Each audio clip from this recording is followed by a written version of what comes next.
भक्तों, 2 दिन पहले ही पूज्य गुरुजी की महापुराण की कथा में गुरुजी ने बताया कि अगर साल भर आप टोटके उपाय करते करते थक गए हो और रत्ती भर भी फायदा ना दिख रहा हो, तो गुरुजी ने बहुत विशेष बात बताई है कि 14 जनवरी मकर संक्रांति इस बार 90 साल बाद दुर्लभ संयोग पुष्य नक्षत्र में आसमान लाल होने वाला है।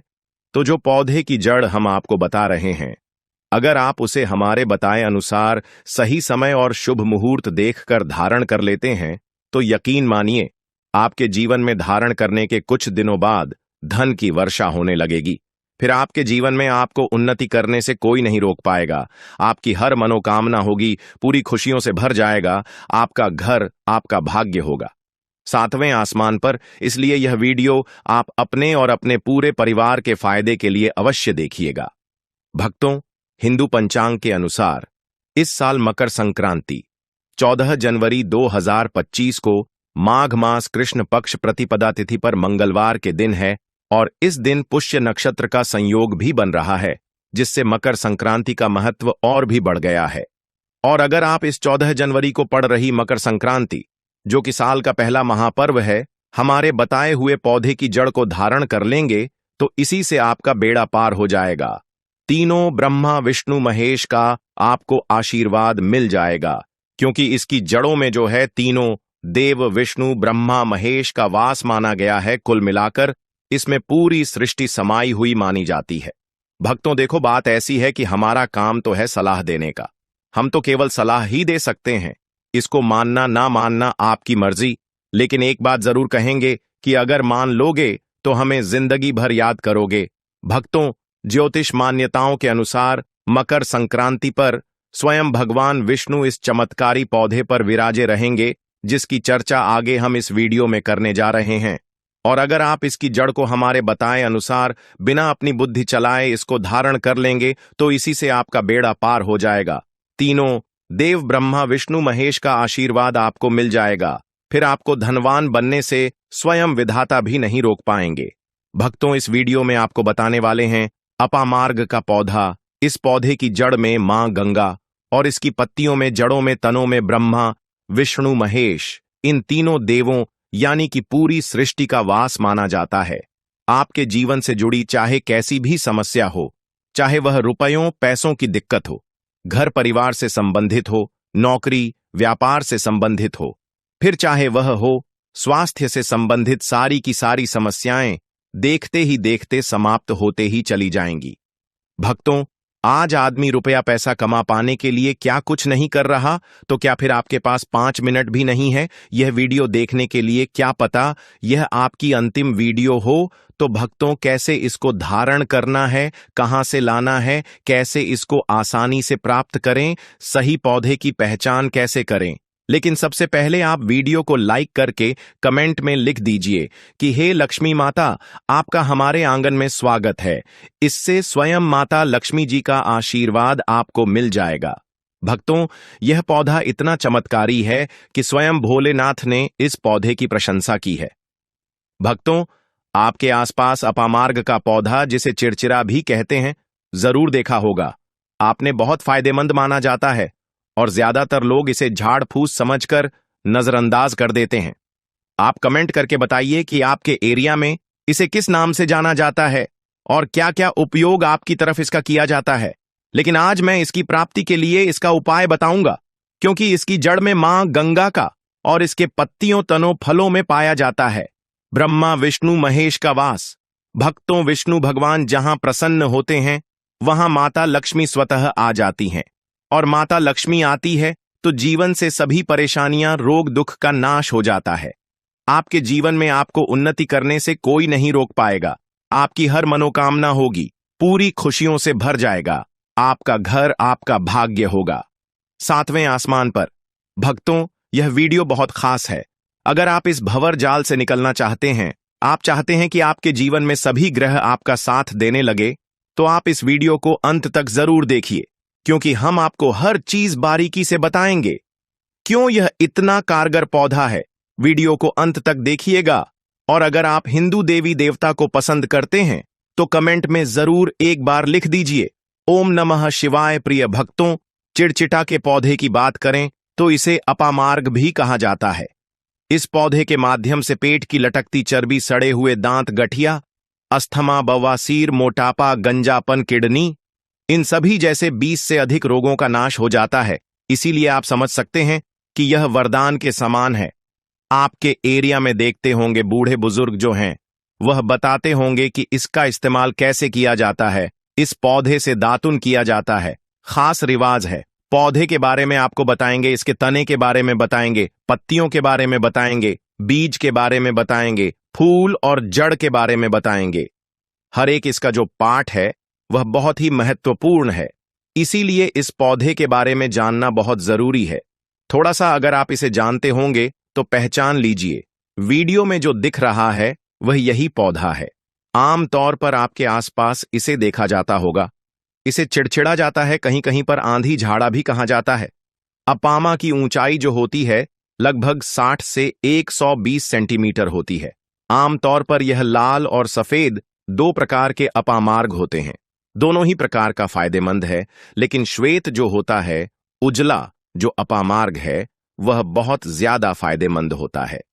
इसी का उपयोग आज हम आपको बताएंगे लक्ष्मी प्राप्ति के लिए तांत्रिक उपयोग में। लेकिन क्या क्या इसका इस्तेमाल करना है, कैसे उपाय कर ना है कि आपके जीवन में खुशियां आए, रुपए और गरीबी की जो परेशानी है वह दूर हो जाए। अपामार्ग पर बीज नुकीले कांटे के समान लगते हैं। इसके फल छपते और कुछ गोल होते हैं।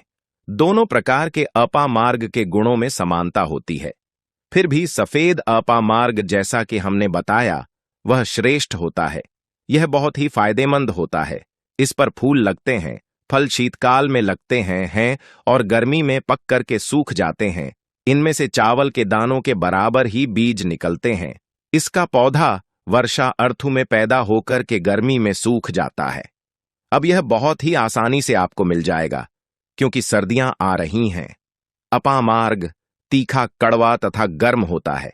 यह पाचन शक्तिवर्धक, दस्त लाने वाला, रुचि का दर्द निवारक, विषकृमि पत्थरी का नाश करने वाला, खून को साफ करने वाला, बुखार को दूर करने वाला, श्वास रोग हो तो उसका नाश करने वाला, भूख को नियंत्रित करने वाला होता है। इसीलिए कहा जाता है कि इस पर सभी देवी देवताओं का वास माना जाता है और सबसे जो मुख्य देवता हैं हमारे ब्रह्मा, विष्णु, महेश, इनका वास माना जाता है। चलिए थोड़ा सा इसको आयुर्वेद के रूप में पहले जान लेते हैं कि इसके क्या क्या फायदे हैं। हमारे आयुर्वेद शास्त्र पढ़ेंगे, उसमें मिलेगा आपको यह। और हम यह जानकारी कोई भी आपको अपनी तरफ से नहीं दे रहे हैं भक्तों, यह शास्त्रों में वर्णित जानकारी दे रहे हैं। भक्तों, अब बात करते हैं कि आपके जीवन में अगर परेशानियां हैं, धन की दिक्कत है तो वह कैसे दूर होगी।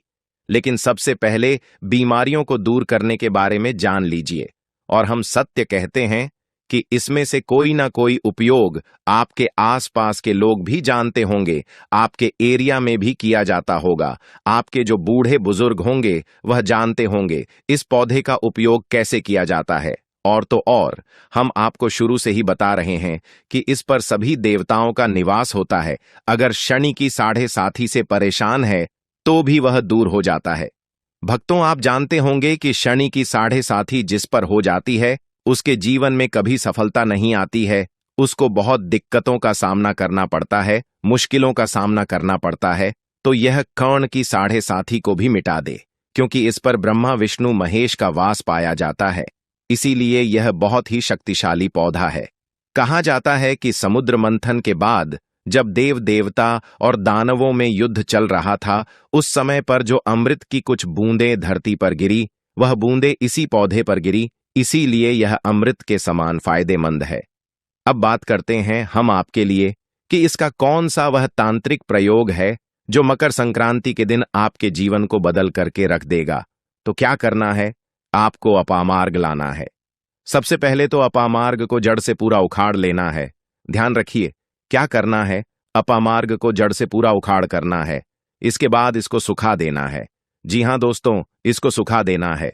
सूख जाने के बाद क्या करना है, आपको इसको जला लेना है। जला करके इसकी जो राख बनेगी उसे लाल कपड़े में बांधना है। क्या क्या सुखाना है आप ध्यान रखिएगा। इसमें जो फल लगा हुआ हो वह फल भी उसी में हो, पत्तियां हो, जड़ हो, पूरी की पूरी जड़ होनी चाहिए। जड़ को थोड़ा सा हरा काट लीजिएगा। जब हरा रहे, सूखे ना, तभी ही काट लीजिए, उसको जलाए, वो थोड़ा सा अलग से रख लीजिएगा। इसके बाद इसको पूरा जला दीजिएगा। जलाने के बाद उस राख को क्या करना है, आपको लाल कपड़े में बांध लेना है और उसमें एक जो कौड़ी होती है, जो माता लक्ष्मी के लिए कौड़ी बहुत ही शुभ मानी जाती है, उसको रख दीजिएगा।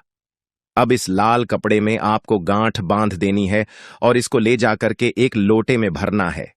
अगर तांबे का छोटा लोटा है तो अच्छी बात है, नहीं तो मिट्टी के लोटे में आप इसको भर दीजिएगा और उसको लाल कपड़े से ढक दीजिएगा।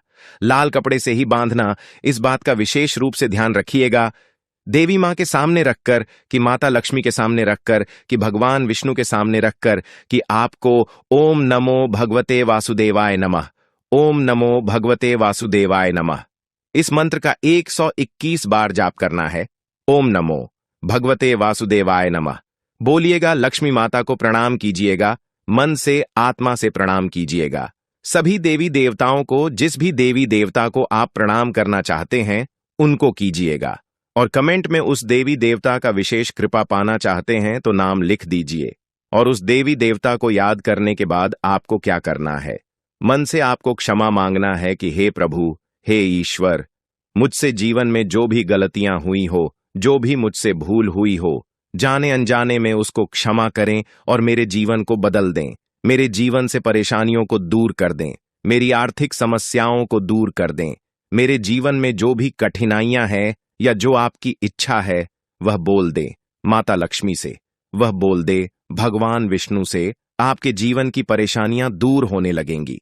खास बात यह है कि जिस पर भगवान विष्णु प्रसन्न होते हैं, उसका दोनों लोक सुधर जाता है, यानी कि लोक और परलोक दोनों सुधर जाता है।